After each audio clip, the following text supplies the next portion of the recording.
Hey everyone, welcome back to The Explainer. Today, we're doing something pretty amazing. We're literally decoding the psychology of wealth.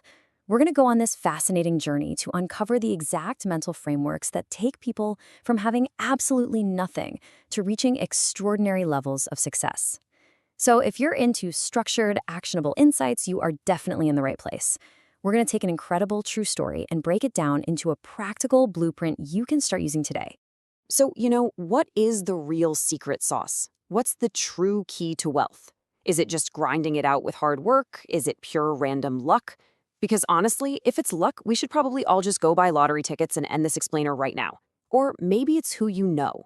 We usually look at success like it's a locked door, and we're just standing there waiting to find that one single magic key to open it.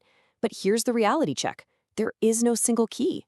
The thing is, success isn't a padlock with one key at all. It's actually a combination lock. You need a very specific sequence to crack it. To really understand this, I want you to meet Howard.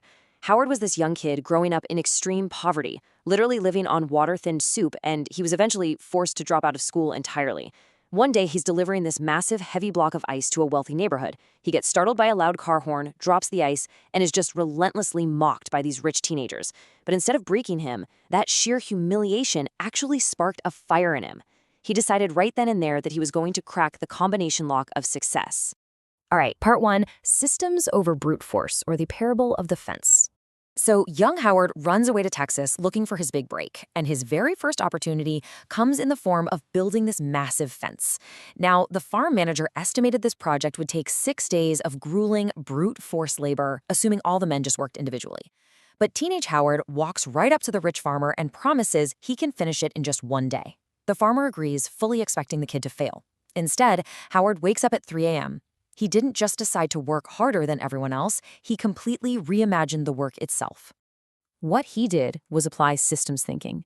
Rather than relying on brute force, he took total responsibility and stepped into a leadership role.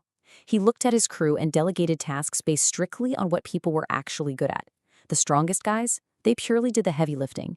The detail-oriented guys, they handled the intricate wiring. He essentially built an assembly line. And this is an absolutely crucial strategy for managing teams. Stop making everyone do a little bit of everything. Identify strengths, build a pipeline, and let the system do the heavy lifting for you. He finished that 6-day job in a single day. Moving on to part 2, seeking actionable mentorship and asking the right questions. Look, most people see a wealthy individual and they ask for a handout, or maybe a job. Howard walked right up to that rich farmer and asked a completely different question.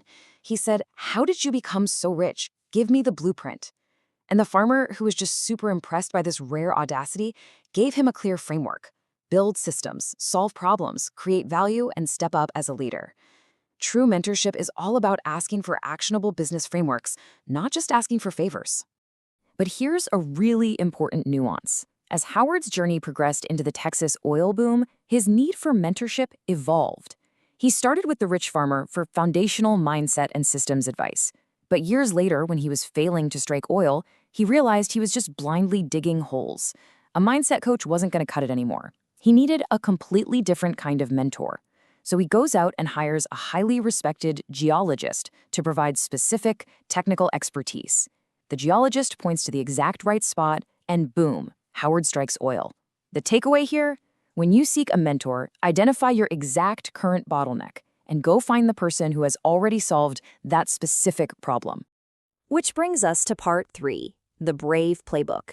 This is your actionable blueprint. So how on earth do we apply Howard's incredible journey to our own lives, like tomorrow morning? We decode it using the BRAV framework. Burn the pain, rewire your identity, ask better questions, validate through action, and endure delayed rewards. Let's break down exactly how you can implement each of these right now. We start with burn the pain. Human psychology basically dictates that we're driven by either the pursuit of pleasure or the avoidance of pain. Howard didn't let the awful humiliation of being mocked by those rich kids destroy his spirit. He used it as relentless burning fuel. If you've ever been insulted, overlooked, or disadvantaged, don't bury that frustration. Channel it. The next time you face a rejection, use it as the immediate motivation to send 10 more emails or build the very next iteration of your product. Next up is R, rewire your identity. Early on in life, Howard read a book about Andrew Carnegie, who was also a poor boy that became a billionaire. In that precise moment, Howard rewired his brain. Externally, sure, he was still a broke kid in a torn shirt, but internally, he adopted the identity of a future billionaire. You have to adopt the mindset, the unshakable confidence, and the decision-making framework of the person you want to become long before your bank account catches up. Just, maybe hold off on buying the mega yacht until the money actually arrives. Then we have A, ask better questions. We touched on this earlier, but seriously, it is a total game changer. Poor mindsets ask, can you give me something? Wealthy mindsets ask, how did you build this? Once, when Howard saw a rich man wearing a gold belt in a restaurant, he didn't just stare enviously. He walked right up, complimented him, and asked for his strategy. That exact conversation is what tipped Howard off to the Texas oil rush in the first place. Your actionable step? Go find someone 10 steps ahead of you and ask them about the biggest mistake they made in their first year. All right, V stands for validate through action. Look, learning is pretty much useless if it just sits in your head.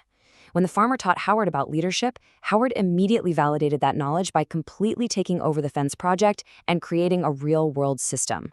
Whenever you learn a new concept, even from an explainer like this one, your immediate next step absolutely must be applying it to a real-world problem today.